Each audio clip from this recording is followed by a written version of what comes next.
নমস্কার, কাকলিস কুকিং হাবের নতুন একটি ভিডিওতে আপনাদের সবাইকে স্বাগত। আজ আমি সুজি আর সেদ্ধ আলু দিয়ে একটা ভীষণ মুখরোচক টিফিন রেসিপি নিয়ে চলে এসেছি, যেটা বাচ্চা বড় সবাই খেতে ভালোবাসবে আর যেটা হয় ভীষণ মুচমুচে। তাহলে চলুন বানিয়ে ফেলি। এখন আমি দুটো আলু নিয়ে নিলাম। আলু দুটোকে ধুয়ে পরিষ্কার করে নিয়েছি। এখন একটা ফর্কের সাহায্যে আমি একটু ফুটিয়ে ফুটিয়ে এই দুটো আলুকে একটু ছিদ্র করে নিচ্ছি। এই আলু দুটো আমি ভাপিয়ে নেব। যেহেতু গোটাই ভাপাবো, তাই যাতে একটু তাড়াতাড়ি সেদ্ধ হয়, তাই এইভাবে আমি একটু ছিদ্র করে নিচ্ছি। আপনারা মাঝখান থেকে কেটেও ভাপাতে পারেন, তবে যাতে জলটা আলুর মধ্যে বেশি ঢুকে না যায়, তাই আমি এভাবেই করলাম। এখন গ্যাস ওভেনে একটা বাটিতে জল বসিয়ে দিয়েছি। আলু দুটোকে এখন আমি ঢাকা দিয়ে সেদ্ধ করে নেব। গ্যাস ওভেনে আমি এবারে একটা কড়া বসিয়ে দিয়ে কড়াতে দিয়ে দিলাম 1 চা চামচ হোয়াইট অয়েল। এর বেশি তেল দেওয়ার দরকার নেই। তেলটা এখন ভালো করে গরম করে নিচ্ছি আর কড়ার গায়ে চারিদিকে একটু ভালো করে মাখিয়ে নিচ্ছি। এবারে আমি মেজারিং কাপের নিয়ে নিয়েছি হাফ কাপ সুজি। সুজিটা গরম তেলের মধ্যে দিয়ে দিলাম। এখন নাড়াচাড়া করে সুজিটাকে ভালো করে ভেজে নেব। গ্যাসের ফ্লেমটা লোতেই রাখবো আর সমানেই সুজিটাকে নাড়াচাড়া করব, কারণ সুজি তাড়াতাড়ি পুড়ে যায়। এখানে সুজিটা কিন্তু একেবারে লাল করে ভাজা হবে না, সুন্দরভাবে ভাজা হয়ে ঝুরঝুরে হয়ে যাবে, তবে যেন এটা সাদাই থাকে। এইভাবে নাড়তে নাড়তে সুজিটা আমার ভাজা হয়েই গেছে। দেখুন, দেখিয়ে দিচ্ছি, একদম ঝুরঝুরে হয়ে গেছে। এর বেশি আর ভাজার দরকার নেই। এবারে আমি সুজির মধ্যে দিয়ে দেব 1/4 চা চামচ লবণ। লবণটা আপনারা স্বাদ বুঝে অ্যাড করবেন। লবণটা দেওয়ার পরে আমি নেড়েচেড়ে সুজির সাথে একটু মিশিয়ে নিচ্ছি। এবারে আমি প্রথমবারে দিয়ে দিচ্ছি যতটা পরিমাণ সুজি নিয়েছিলাম সমপরিমাণ জল, আর এখন দেব প্রথমবারে যতটা জল নিলাম তার থেকে অর্ধেক পরিমাণ জল। জলটা আপনারা পরিমাণ বুঝে অ্যাড করবেন। যদি একটু মোটা দানা সুজি হয় তাহলে হয়তো একটু বেশি জল লাগতে পারে, তাই জলের পরিমাণটা একটু কম বেশি হতে পারে। এখন গ্যাসের ফ্লেমটা লোতে রেখে নাড়াচাড়া করে সুজিটাকে ভালো করে শুকিয়ে নেব, আর এইভাবে নাড়তে নাড়তে সুজিটা সেদ্ধও হয়ে যাবে। এটা এমনভাবে শুকিয়ে নিতে হবে যেন এর মধ্যে জল ভাবটা একদমই না থাকে। সুজি কিন্তু প্রায় শুকিয়েই এসেছে। আমি গ্যাসের ফ্লেমটা অফ করে দিয়ে গরম কড়াতে এবারে একটু নাড়াচাড়া করে নিচ্ছি। আর এটা তৈরি হয়ে যাওয়ার পরে গরম কড়াতে কিন্তু বেশিক্ষণ আর রাখবেন না, তাহলে এটা খুব বেশি ঝুরঝুরে হয়ে যাবে। এখন আমি এটাকে হাতে নিয়ে একটু দেখে নিচ্ছি যে এটা সুন্দরভাবে গোল হয়ে যাচ্ছে কিনা।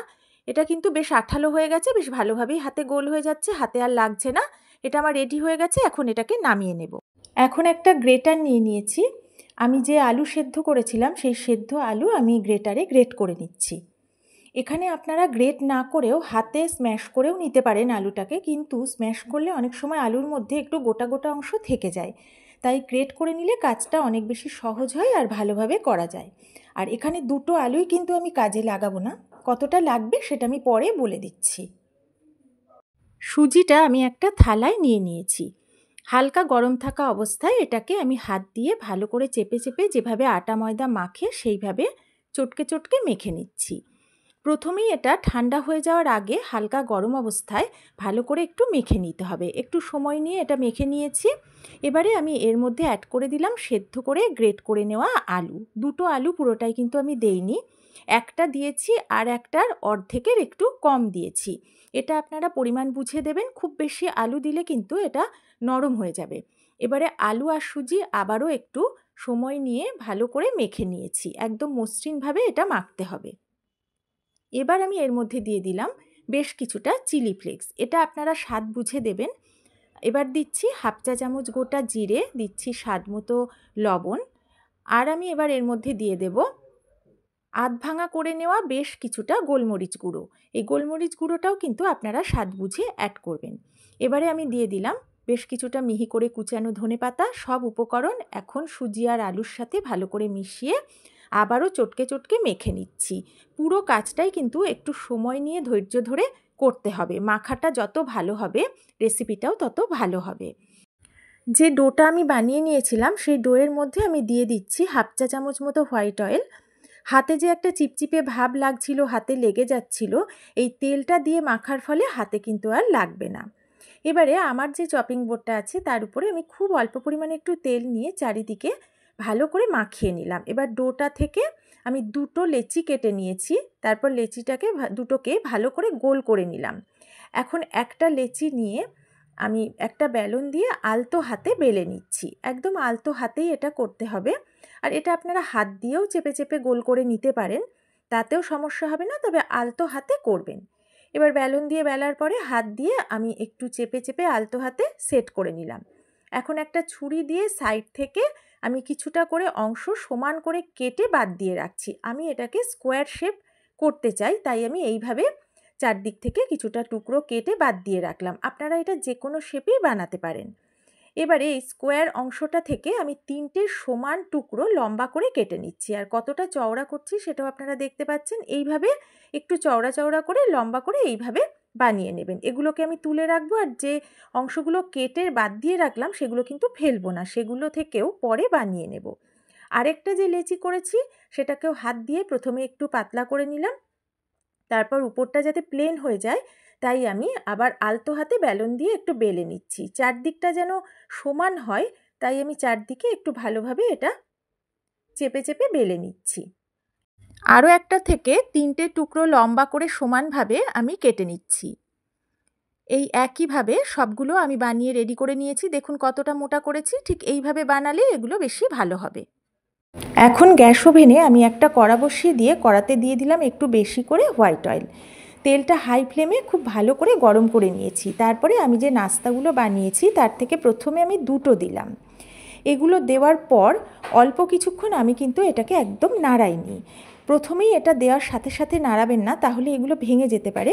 কিছুটা সময় পরে যখন এগুলো একটু উপরে ভেসে উঠতে শুরু করবে তখন এগুলোকে আস্তে আস্তে উল্টে পাল্টে দিয়ে নেড়ে চেড়ে বেশ লাল করে এইভাবে ভেজে নিতে হবে।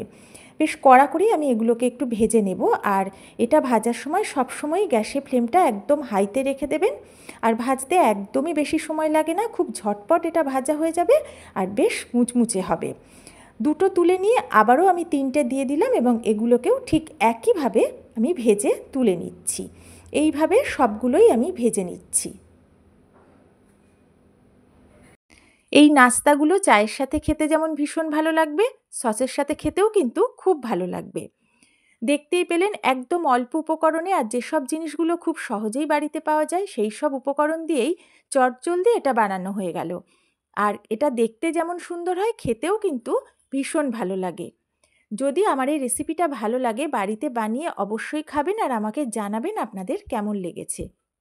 আর আমার ভিডিওটা ভালো লাগলে ভিডিওতে একটা লাইক করবেন, পারলে একটু শেয়ার করবেন। আর নতুন বন্ধুরা যদি আমার ভিডিও ভালো লাগে অবশ্যই বন্ধু হয়ে আমার পাশে থাকবেন। এখন আমি এর মধ্যে থেকে একটা নিয়ে হাতে ভেঙে দেখিয়ে দিচ্ছি যে এটা কতটা মুচমুচে হয়েছে। শব্দটা শুনলেই আপনারা বুঝতে পারবেন যে এটা কতটা মুচমুচে হয়েছে। তাহলে আজকের মতো বিদায় নিচ্ছি। সবাই ভালো থাকবেন, সুস্থ থাকবেন।